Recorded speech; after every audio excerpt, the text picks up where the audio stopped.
Hello everyone, welcome to the physics class chapter first. आज हम start करेंगे class 9 का motion.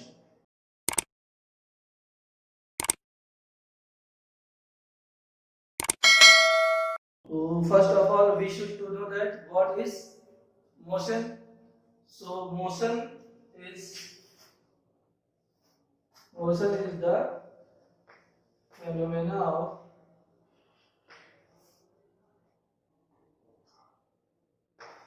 of changing position of an object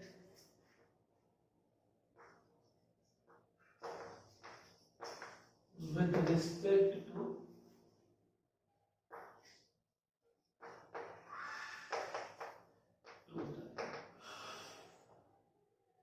तो बच्चों जो है मोशन क्या है?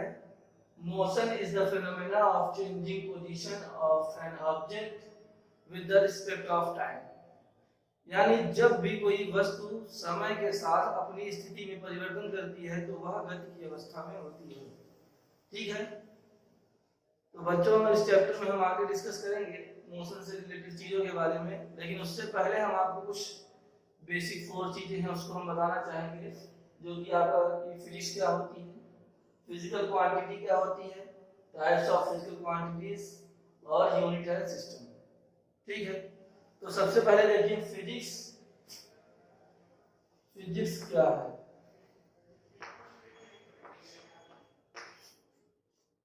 Physics branch of science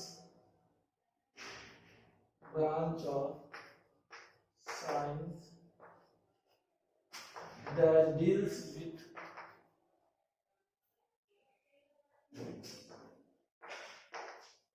the study of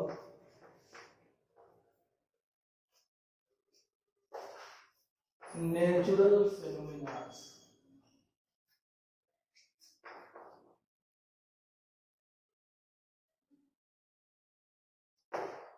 तो प्यारे बच्चों, नेचुरल फिनोमिना का मतलब जो है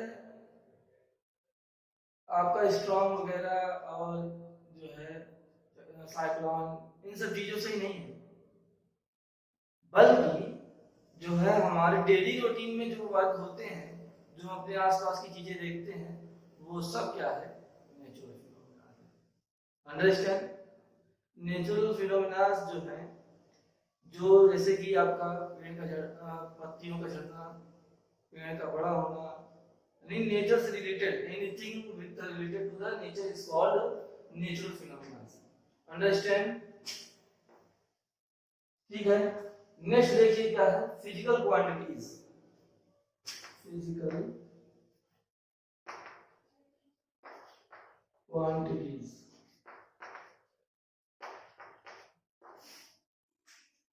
all those quantity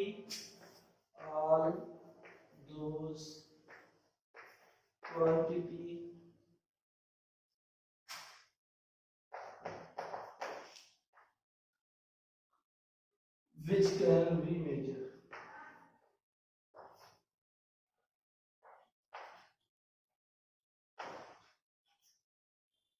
ठीक है बच्चों, ऐसी वो सभी राशियां जिन्हें हम मेजर कर सकते हैं वो फिजिकल क्वांटिटी कहलाती हैं, यानी भौतिक राशियां कहलाती हैं। जैसे डिस्टेंस मेजर कर सकते हैं, लेंथ मेजर कर सकते हैं, फोर्स मेजर कर सकते हैं। लेकिन आप देखिए किसे हम मेजर नहीं कर सकते? लाइट को हम मेजर नहीं कर सकते, लेकिन लाइट की इंटेंसिटी मेजर कर सकते हैं, वेवलेंथ मेजर कर सकते हैं। अब साउंड की बात करें तो साउंड को भी हम मेजर नहीं कर सकते, लेकिन साउंड की फ्रीक्वेंसी को मेजर कर सकते हैं, साउंड का टाइम पीरियड मेजर कर सकते हैं। ठीक है, तो इस प्रकार से जो है all those quantities which we can measure is called physical quantity। ठीक है, टाइप्स ऑफ फिजिकल क्वांटिटीज। तो देखिए फिजिकल क्वांटिटीज जो होती हैं आपकी 2 टाइप्स की होती हैं। फर्स्ट आपका जो है स्केलर होती है, सेकंड क्या होती है बच्चों? हाँ, वेक्टर होती है, वेक्टर। तो देखिए स्केलर क्वांटिटी क्या होती है? स्केलर क्वांटिटी जो आपकी होती है only magnitude, only magnitude.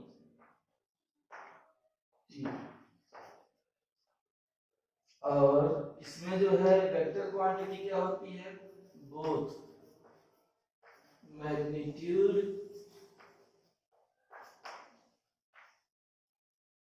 And direction. चलिए, जैसे क्या होता है कि फोर्स आपका जो है एक वेक्टर क्वांटिटी है, फोर्स क्या है? एक वेक्टर क्वांटिटी है। देखिए कैसे हम बताएं कि मतलब जो है फोर्स एक वेक्टर क्वांटिटी है। चलिए देखिए, ये एक जो है डोर है। अब इसमें जो है सपोज करते हैं, मान लेते हैं हमसे किसी ने बताया कि अगर इस जो है डोर में हम 5 न्यूटन का फोर्स लगाएं, कितने न्यूटन का? 5 न्यूटन का यदि हम फोर्स लगाएं तो ये डोर जो है खुल जाएगा। तो अब मैं जो है ऐसे फोर्स लगा रहा हूं और ये खुल नहीं रहा है। इसके बाद क्या हुआ? जिसने हमें बताया था कि इसमें 5 न्यूटन का फोर्स लगाने से खुल जाएगा, वो आया और ऐसे पकड़ के जो है ऐसे ओपन कर दिया तो खुल गया।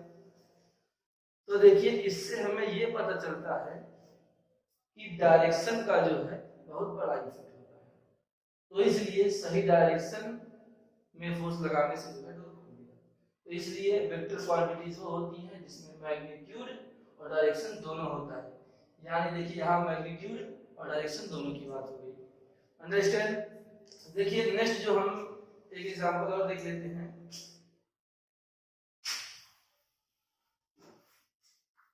जैसे कोई एक मान लेते हैं छोटा सा बॉक्स है जिसमें अगर हम 5 न्यूटन का और 10 न्यूटन का फोर्स सेम डायरेक्शन में लगाते हैं तो क्या होता है?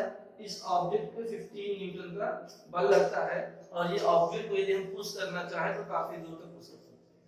ठीक है, अब इधर देखिए, अगर हम सेम चीज क्या करते हैं, दोनों की डायरेक्शन चेंज कर देते हैं। इधर से 5 न्यूटन का बल लगाते हैं और इधर से जो है 10 न्यूटन का बल लगाते हैं। तो अब देखिए, डायरेक्शन अपोजिट करने से हमारे रिजल्ट में देखिए कितना बड़ा फर्क आ गया कि यहाँ पे जो है नेट जो बल लग रहा है, जितना लग रहा है ओनली 5 न्यूटन। ठीक है, तो इसलिए जो है जो डायरेक्शन वाले, जिसमें डायरेक्शन और मैग्नीट्यूड दोनों की आवश्यकता पड़ती है, उसे हम वेक्टर क्वांटिटी कहते हैं, और जिसमें सिर्फ मैग्नीट्यूड होता है उसे हम स्केलर क्वांटिटी कहते हैं। आई बात समझ में? चलिए ठीक है, आगे हम देखते हैं। अब जो हम देखेंगे टाइप्स ऑफ फिजिकल क्वांटिटीज हो गया है। अब हम जानेंगे unit.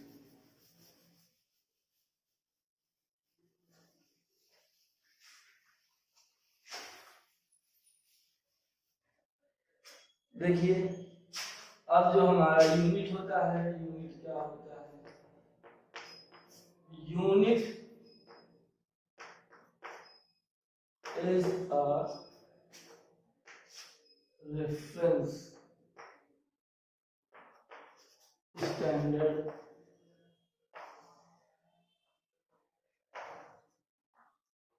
in terms of which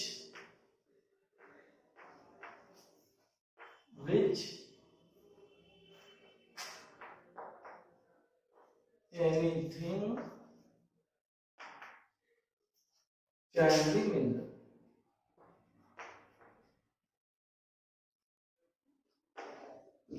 तो प्यारे बच्चों, क्वांटिटी है तो यूनिट की आवश्यकता पड़नी ही पड़नी है। तो यूनिट देखिए होता क्या है?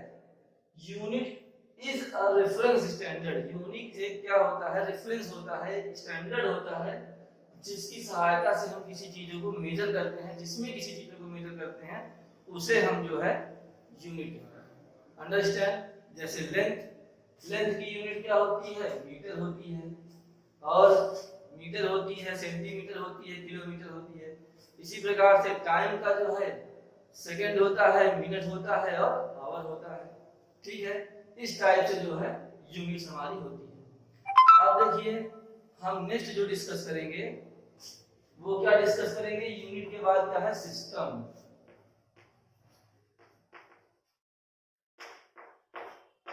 तो बच्चों जो पहले चलता था क्या कि हर अलग अलग जगहों पे अलग अलग सिस्टम्स चलते थे। कहीं पर जो है एमकेएस सिस्टम चल रहा था,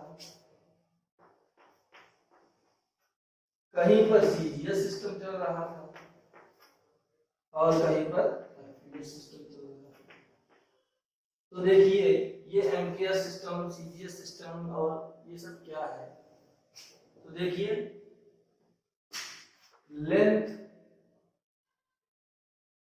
मास, टाइम, इन तीन चीजों को मेजर करने के लिए अलग अलग जगह पे या अलग अलग देशों की बात करें तो अलग अलग सिस्टम जो है लागू थे। कहीं पर लेंथ को मीटर में नापा जाता है और मास को केजी में नापा जाता है और टाइम को सेकंड में नापा जाता है, और कहीं पर लेंथ को सेंटीमीटर में मेजर किया जाता है, कहीं पर ग्राम में मेजर किया जाता है और टाइम को सेकंड में, और कहीं पर लेंथ को फुट में मेजर किया जाता है और मास को पाउंड में और टाइम को सेकंड में। तो ये अलग अलग सिस्टम से जो है छुटकारा पाने के लिए जो सिस्टम लागू किया गया उसे हम एसआई सिस्टम के नाम से जानते हैं, और जो कि इसको ही एसआई सिस्टम की पद्धति दे दी गई, यानी एमकेएस सिस्टम को ही हम एसआई सिस्टम भी कहते हैं, जो कि इंटरनेशनल सिस्टम के नाम से जाना जाता है, यानी मीटर किलोग्राम सेकंड। लेंथ, मास और टाइम को मेजर करने के लिए जो हमारी इंटरनेशनल सिस्टम प्रणाली है, इस इंटरनेशनल सिस्टम है उसको हम मीटर किलोग्राम सेकंड के नाम से या एमकेएस पद्धति के नाम से या फिर एसआई सिस्टम के नाम से जानते हैं। अंडरस्टैंड? चलिए ठीक है, अब हम डिस्कस करेंगे इस चैप्टर के बारे में जो कि हम पढ़ रहे थे, बेसिक चीजें हो गई हैं, तो थोड़ा सा हम आगे की ओर बढ़ते हैं और जानते हैं कि भैया मैकेनिक्स क्या है। तो मैकेनिक्स जो है,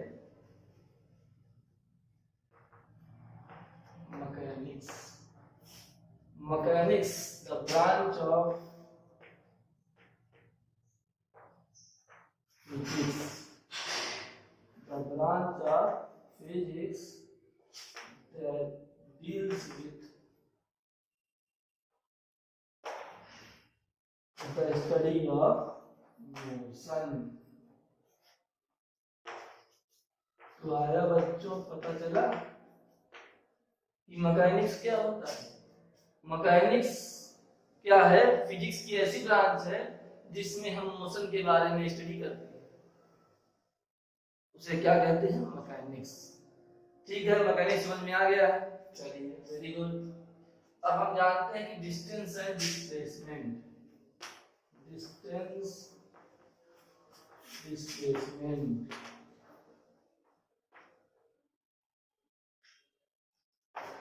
तो प्यारे बच्चों डिस्टेंस क्या होता है, तो एक्चुअल कवर्ड पैथ या total covered path by a body या by a object is called distance. Total covered path bye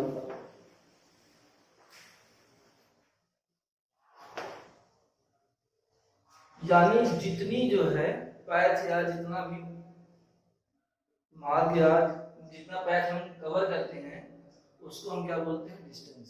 जैसे अगर हम इतनी दूर गए तो क्या हो गई, ये हमारी इतनी डिस्टेंस हो गई, थोड़ा और आगे बढ़े तो ये हमारी यहाँ से यहाँ तक की डिस्टेंस हो गई, यानी इस तरह की जो है डिस्टेंस हो गई। ठीक है, अब हम डिस्प्लेसमेंट जानते हैं। डिस्प्लेसमेंट क्या होता है, डिस्प्लेसमेंट जो होता है सेपरेशन गैप, सेपरेशन गैप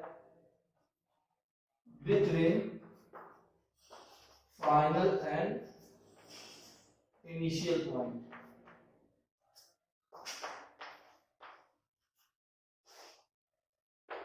समझ गए बच्चों? जैसे मान लेते हैं कि यहाँ से हम पहले चले, यहाँ रुके, फिर यहाँ से यहाँ रुके, फिर यहाँ से यहाँ रुके, और फिर हमसे पूछा गया कि हमारी डिस्प्लेसमेंट कितनी है, तो हम ये बीच की रुकने की जगह को नहीं बताएंगे, इसकी डिस्टेंस को नहीं बताएंगे। अगर हम रुक के करते हैं तो हमसे ये पूछा जाएगा किस किस डिस्टेंस पर, तो यहाँ तक की डिस्टेंस बताई जाएगी। लेकिन डिस्प्लेसमेंट क्या होता है, ये हमारा जो है इनिशियल पॉइंट है, ये हमारा फाइनल पॉइंट है, इनके बीच का जो सेपरेशन गैप है उसी को हम क्या बोलते हैं, डिस्प्लेसमेंट बोलते हैं। और देखिए डिस्प्लेसमेंट डिस्टेंस क्या है, एक स्केलर क्वांटिटी है, स्केलर क्वांटिटी। और डिस्प्लेसमेंट क्या है, डिस्प्लेसमेंट जो है वेक्टर क्वांटिटी है, वेक्टर क्वांटिटी है। इसके बाद जो है इसका डिस्टेंस जो है never can be zero, never can be zero. वहीं पर जो है डिस्प्लेसमेंट कैन बी जीरो, ठीक है।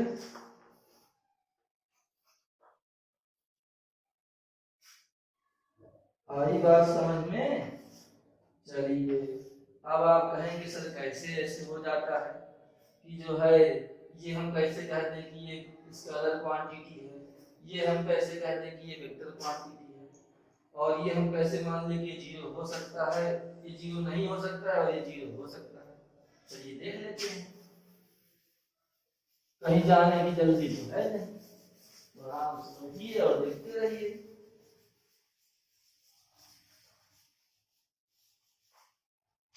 तो देखिए मान लेते हैं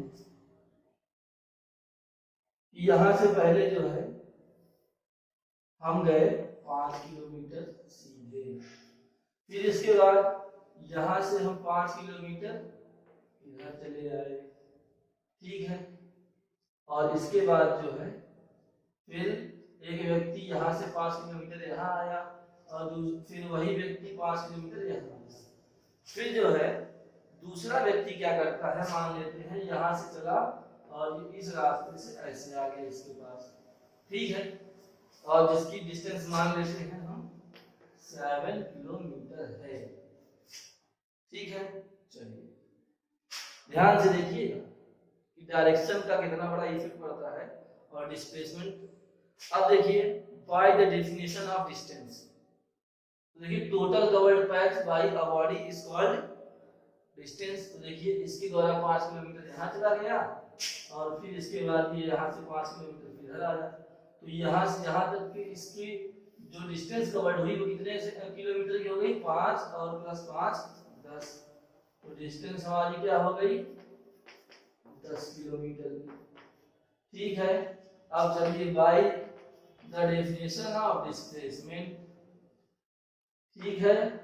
तो देखिए डिस्प्लेसमेंट क्या होगा, ये हमारा इनिशियल पॉइंट है, ये हमारा फाइनल पॉइंट है।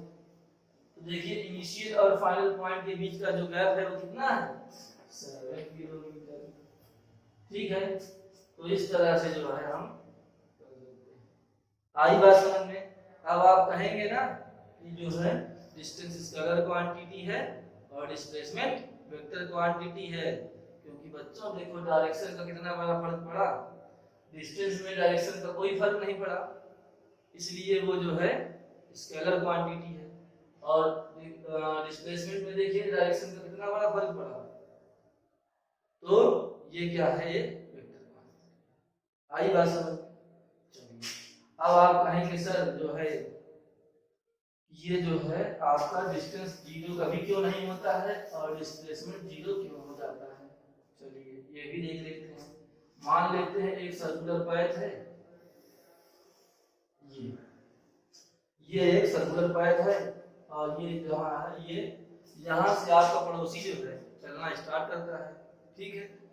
तो देखिए यहाँ से वो पूरा जो है यहाँ आया, फिर यहाँ गया, फिर इसके बाद चलते चलते यहाँ फिर से पहुंच गया, ठीक है। तो जब यहाँ पहुंच गया तो यदि आपसे पूछा जाएगा कि इसके द्वारा चली गई कुल डिस्टेंस क्या है, तो आप कहेंगे सर परिभाषा डेफिनेशन से भी हम देखें तो सर्कल की जो सरकमफ्रेंस होगी वही इसकी डिस्टेंस होगी। तो सरकमफ्रेंस क्या होता है? Distance is equals to circumference of circle. तो देखिए, तो यहां से डिस्टेंस क्या हो जाएगा? 2πr हो जाएगा। आई बात समझ में? इसके बाद जो है अब हम डिस्प्लेसमेंट की बात करेंगे। तो देखिए, जब यहाँ से चलना स्टार्ट किया और फिर इसके बाद घूमते घूमते घूमते यहाँ आया, फिर यहीं पे रुक गया, तो इसका मतलब इनिशियल पॉइंट और फाइनल पॉइंट के बीच का जो गैप था वो कितना बचा? 0। इसलिए क्या हो जाएगा? डिस्प्लेसमेंट हमारा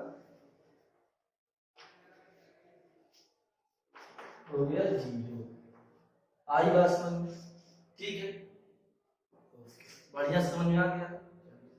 अब हम जो है नेक्स्ट डिस्कस करेंगे किसके बारे में? स्पीड और वेलोसिटी। देखिए, स्पीड और वेलोसिटी भी देख लेते हैं। स्पीड वेलोसिटी, तो देखिए सबसे पहले इसको भी देख लेते हैं थोड़ा सा कि क्या है स्पीड। तो total covered distance in unit time. ठीक है, और यहां क्या हो जाएगा? Total displacement in unit time. ठीक है, अब देखिए, अगर हम दूसरा इसके फार्मूले पर डिस्कस कर रहे तो स्पीड इज इक्वल्स टू होता है डिस्टेंस अपॉन टाइम, और यहां से हो जाएगा हमारा velocity upon velocity is equals to displacement upon time. ठीक है, आई बात समझ में? तो देखिए, डिस्टेंस का जो हमारा यूनिट होता है वो मीटर होता है और टाइम का सेकंड, तो इसलिए हो जाएगा मीटर पर सेकंड। और यहाँ से जो है ये डिस्प्लेसमेंट हमारा हो जाएगा, इसका भी होता है मीटर यूनिट और पर सेकंड। तो देखिए, लेकिन दोनों में फर्क क्या होगा कि चूंकि डिस्प्लेसमेंट हमारा क्या होता है? वेक्टर होता है। ठीक है, तो ये वेक्टर क्वांटिटी हो जाएगी और ये स्केलर क्वांटिटी हो जाएगी। इस तरह हम ये जान सकते हैं कि ये क्या है? एक स्केलर क्वांटिटी है और ये क्या है? एक वेक्टर क्वांटिटी है।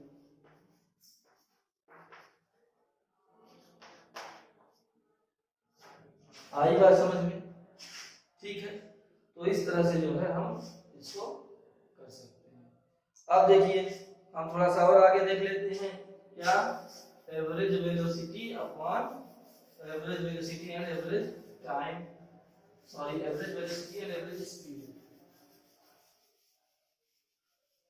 तो देखिए, average speed is equals to होता है एवरेज स्पीड, क्या होता है? Total time taken upon total distance होगा, total distance upon total time taken, और एवरेज वेलोसिटी होती है, एवरेज वेलोसिटी क्या होती है? जो है हमारा टोटल वेलोसिटी यानी जो टोटल डिस्प्लेसमेंट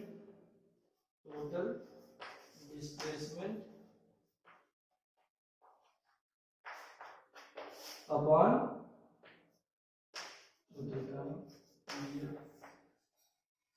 ठीक है, तो ये हमारा जो है एवरेज वेलोसिटी हो गया। और इसके बाद हम क्या देखेंगे? इसके बाद हम देखेंगे कि हमारा जो है एक्सेलरेशन क्या होता है। तो प्यारे प्यारे बच्चों, जो हमारा एक्सेलरेशन होता है,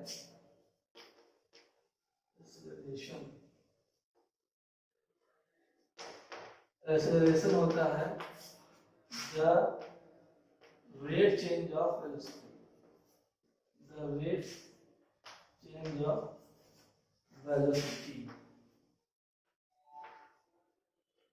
ठीक है, तो यानी ये हम कह सकते हैं a इज इक्वल्स टू होता है वेलोसिटी अपॉन टाइम। क्या होता है? Velocity upon time. यानी यहाँ से अगर हम इसकी यूनिट निकालेंगे तो होता है मीटर पर सेकेंड अपॉन में सेकेंड, यानी हो जाएगा मीटर पर सेकेंड स्क्वायर। ये हो गई एक्सेलरेशन की यूनिट। ठीक है, चलिए हम देखते हैं एक चीज, क्या कि यहाँ पे जो है मान लेते हैं uv और ये भी हो गया uv। मान लेते हैं कि कोई एक ऑब्जेक्ट है और यहाँ से यहाँ तक चलता है, तो पहले इसकी स्पीड 2 मीटर पर सेकंड थी और फिर बाद में 10 मीटर पर सेकंड हो गई। ठीक है, जब गाड़ी स्टार्ट हुई, गाड़ी एक हम चलाना स्टार्ट किए मान लेते हैं, तो 2 मीटर पर सेकंड की स्पीड से चलना स्टार्ट हुई, थोड़ा सा आगे बढ़ी तो स्पीड उसकी बढ़ गई, तो 10 मीटर पर सेकंड से जो है आगे बढ़ गई। तो u हमारा था 2 मीटर और ये था हमारा 10। तो देखिए v माइनस यू होता है हमारा डिस्प्लेसमेंट, तो इस प्रकार से जो हम निकाल देंगे इसको, यानी इसका हमारा जो है a इक्वल्स टू क्या होता है v minus u by t. तो यहाँ से हो जाएगा 10 माइनस 2 और बटे में टाइम मान लेते हैं, हमारा लगेगा 1 सेकेंड, तो ये हो जाएगा 8 प्लस का। ठीक है, और यहाँ से जब हम करेंगे मान लेते हैं यहाँ स्टार्टिंग में जो है कि इसमें 10 मीटर पर सेकंड था और बाद में कितना हो गया 2 मीटर पर सेकंड ब्रेक लगने के बाद। किस लिए? ब्रेक लगने के बाद अगर 2 मीटर पर सेकंड हो गया तो u हमारा v, ये हो गया v, तो यहाँ पे हम क्या करेंगे a is equals to v minus u by t. तो देखिए क्या हो जाएगा, ये 2 माइनस 10 बाई 1 यानी माइनस 8 मीटर पर सेकंड स्क्वायर। इस फार्मूले से ये भी आया है और ये हो जाएगा मीटर पर सेकंड स्क्वायर। तो ये हो गया, इसको हम क्या बोलेंगे a इज इक्वल्स टू, तो ये a is equals to positive है, तो पॉजिटिव वाले को हम एक्सेलरेशन बोलेंगे,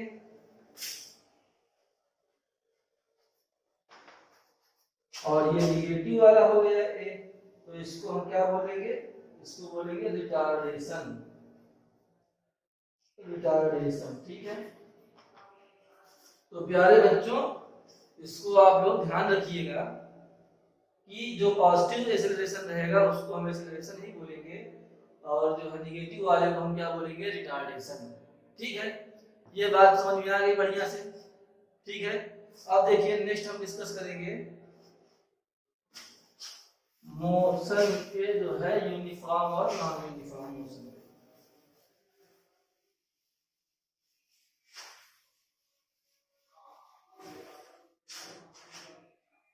तो देखिए मोशन जो है 2 टाइप्स का हो जाएगा आपका, यूनिफॉर्म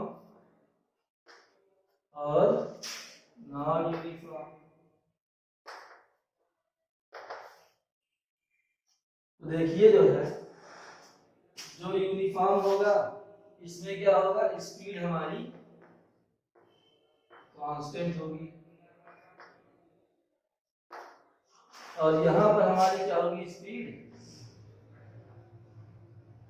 कांस्टेंट नहीं होगी,